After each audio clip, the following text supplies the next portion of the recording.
लगातार उत्तर प्रदेश और नगर निगम द्वारा स्वच्छता अभियान लगातार चलाए जा रहे हैं, मगर एक पार्क ऐसा भी है जहाँ जीडीए हो या नगर निगम हो, वो कहता नजर आता है ये हमारा नहीं है।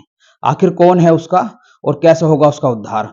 लगातार ये देखने वाली बात है। 15 अगस्त के दिन आपने देखा होगा कि गाजियाबाद के जाने-माने डॉक्टर बृजपाल त्यागी स्वच्छता अभियान के तहत जो एक कार्यक्रम था, उसे करते नजर आए। आरडीसी स्थित में एक पार्क है, जहाँ उसकी सफाई डॉक्टर द्वारा की गई। लगातार आपने देखा होगा नगर निगम द्वारा या पूरे प्रदेश में कहीं भी स्वच्छता अभियान होता है तो वहाँ नगर निगम कर्मचारी करते नजर आ रहे हैं, मगर यहाँ डॉक्टर सफाई करते नजर आ रहे हैं। उसी पूरे मामले में बात करने के लिए आज हमारे साथ मौजूद है डॉक्टर बृजपाल त्यागी। उन्हीं से बात करेंगे। जी डॉक्टर साहब, ये काम तो जो है नगर निगम कर्मचारियों का होता है, डॉक्टर क्यों कर रहे हैं इस काम को? जी देखिए, जो हमारा पेशा है वो ये है कि हमें बीमारियों से लोगों को बचाना भी है और उनका इलाज भी करना है। अगर यहाँ आसपास गंदगी रहेगी तो उससे लोग बीमार होंगे, उनमें मच्छर होंगे, मक्खी होंगे, वो लोगों को बीमार करेंगे। तो हमें ये एक वो देना है मैसेज जनता को कि अगर नगर निगम या जीडीए आपका कोई काम नहीं कर रहा है तो हम इतने सक्षम होने चाहिए कि उनको ये मौका ही ना दें, अपने आप उसको साफ करें। ये जो पार्क है सी ब्लॉक में, इसको जीडीए बोलते हैं कि हमने हैंडओवर कर दिया है नगर निगम को, लेकिन नगर निगम बोलता है कि हमें हैंडओवर नहीं किया गया है। अब बात ये आती है कि ये पार्क है लावारिस। जो लावारिस पार्क है और गंदा रहता है, तो इसको हमने हमारे अंदर बहुत अच्छा आइडिया आया है कि हम इसमें एक मंदिर बना देते हैं श्री राम का।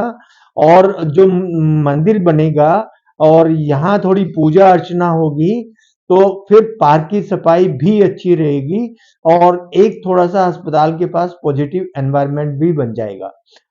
और उसके लिए ये हमने अपनी ओर से 11 लाख का चंदा दिया है।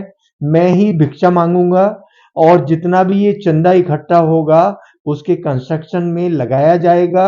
अगर कोई इसमें ये ऑब्जेक्शन करता है कि नहीं ये पार्क मेरा है, ये पार्क मेरा है, तो वो आके मिल सकते हैं। मैं उनको 15 दिन का समय दे रहा हूँ। अगर 15 दिन में कोई मेरे पास मिलने नहीं आता है तो ये मैं मान के चलूंगा कि ये पार्क लावारिस है और इसमें हम मंदिर की स्थापना कर सकते हैं। सभी के कष्ट हरने वाले प्रभु श्री राम अब स्वच्छता अभियान की तरफ भी ध्यान दे रहे हैं, क्या जो स्वच्छता के लिए आपने प्रभु श्री राम का सहारा लेना पड़ा? इसलिए हमने लिया कि वो एक सुप्रीम पावर है। एक पॉजिटिव ऑरा रहता है उनका। जब पॉजिटिव ऑरा रहता है वो तो यहाँ फूल भी खिलेंगे, यहाँ अच्छे पौधे भी होंगे, यहाँ सफाई भी होगी, एक एनवायरनमेंट भी पॉजिटिव रहेगा, हेल्दी भी रहेंगे लोग। तो इसलिए हमने उनका सहारा लिया है। वैसे तो सब उनका सहारा लेते हैं, जो ऊपर वाला है वो सुप्रीम पावर है, सब उसी के अंडर में चलते हैं। पर हमने सोचा कि जो चीज इस तरह की है, जो लावारिस है, उस पे अगर उनका दिया हुआ थोड़ा मोड़ा पैसा हम इस पे खर्च कर देंगे तो वो भी उन्हीं का दिया हुआ है और उन्हीं को हम समर्पित कर रहे हैं।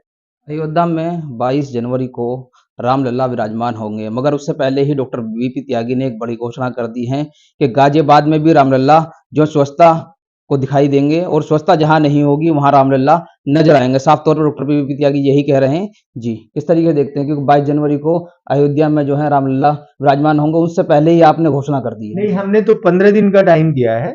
अगर अगर 15 दिन में कोई इसका रिस्पॉन्स मुझे नहीं मिलता है तो फिर इसमें 100% रामलला आएंगे और उनकी स्थापना की जाएगी।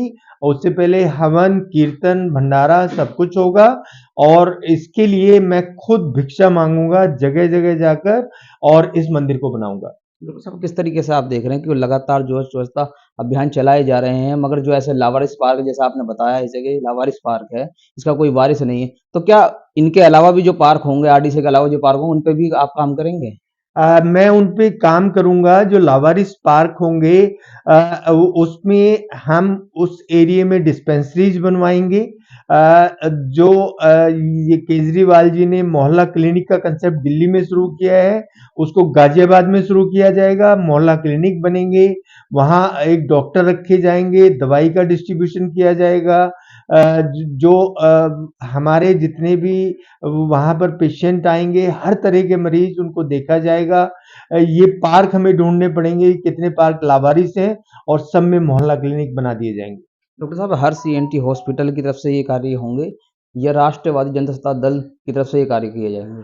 ये जो कार्य किया जा रहा है, जो हम ये क्लिनिक्स की बात कर रहे हैं, वो राष्ट्रवादी जनता दल की हेल्प से होगा और जो ये पार्क वाली बात है, इसको हर्ष ईएनटी हॉस्पिटल यानी कि मैं इसको अपनी ओर से और उनके संरक्षण में, जो राष्ट्रवादी जनता दल है, उनके संरक्षण में इस काम को करूँगा।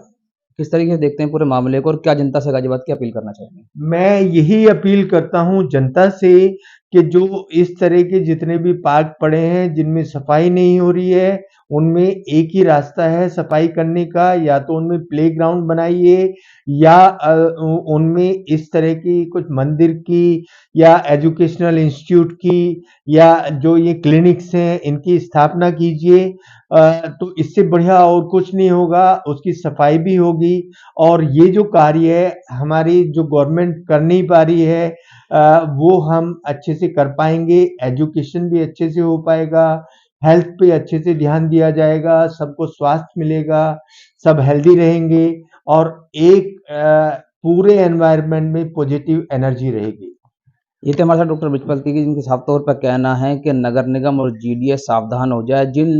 जिन जीडीए के जो पार्क हैं या नगर निगम द्वारा जो पार्क हैं, उनकी सफाई नहीं होगी और जिन्हें लावारिस बताया जाएगा, तो डॉक्टर बृजपाल त्यागी साफ तौर पर कहते नजर आ रहे हैं कि उन्हें अब जिम्मेदारी शहरवासियों को उठानी होगी, खुद हमें उठानी होगी, उनमें कोई ना कोई एक्टिविटी करनी होगी। जिस तरीके से डॉक्टर बीपी त्यागी ने बताया कि यहाँ पे जो है रामलला विराजमान होंगे, 15 दिन का अल्टीमेटम दिया है और साफ तौर पर कहा अगर 15 दिन के अंदर उसका कोई वारिस नहीं होता है तो हम उसे रामलला वहाँ विराजमान करेंगे और हम उसके वारिस होंगे। साफ तौर पे उन्होंने यही कहा है और उन्होंने शहरवासियों से भी अपील की है, अगर जहाँ भी कोई इस तरह की एक्टिविटी नहीं हो रही है और गंदगी फैलाई जा रही है, स्वच्छता का बीड़ा सरकार भी कह रही है हमें उठाना पड़ेगा। तरीका डॉक्टर बृजपाल त्यागी ने बता दिया किस तरीके से उठाना पड़ेगा आपको, किस तरीके से आपको पूरा अभियान चलाना पड़ेगा। साफ तौर पर डॉक्टर बृजपाल त्यागी से हमारी इस पूरे मुद्दे को लेकर बात हुई। साफ तौर पर कहते नजर आए कि स्वच्छता का अभियान शहरवासियों को उठाना पड़ेगा। जब नगर निगम और जीडीए इसे लावारिस बताएगा तो हाल यही होगा, साफ तौर पर कहना था। एनबीटीवी भारत न्यूज, शोएब सलमानी के साथ।